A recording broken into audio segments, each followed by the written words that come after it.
వైఎస్ఆర్సీపీ మరియు election commission Janasena party symbol గాజు glass సెంట్రిక్గా TDP బీజేపీలకు వ్యతిరేకంగా దారుణమైన కుట్ర పన్నారని ఆరోపిస్తున్నారు టీడీపీ బీజేపీ లాయలిస్టులు.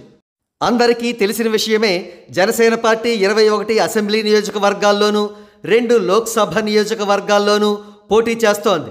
కాగా జనసేన పార్టీ పోటీ చేసే 21 అసెంబ్లీ స్థానాల్లో కూడా గాజు గ్లాసు సింబల్ను జనసేన పార్టీకి మాత్రమే కామన్ సింబల్గా ఎలక్షన్ కమిషన్ కేటాయించింది.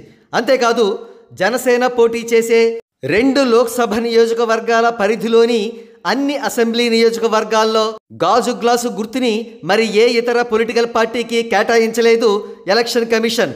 దీనివల్ల జనసేన పార్టీకి ఎంత మాత్రం నష్టం కలుగలేదు. ఇంతవరకు బాగానే ఉంది. కానీ మిగిలిన నియోజకవర్గాల్లో గాజు గ్లాసు గుర్తుని ఫ్రీ సింబల్గా ఉంచింది ఎలక్షన్ కమిషన్.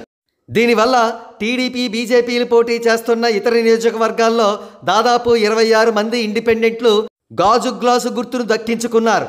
దీనివల్ల నష్టం, ప్రతి నియోజకవర్గంలోనూ కూడా దాదాపు 500 నుండి 1000 ఓట్ల వరకు కూడా ఆ ఇండిపెండెంట్లకు పోలయ్యే అవకాశాలు ఉన్నాయి.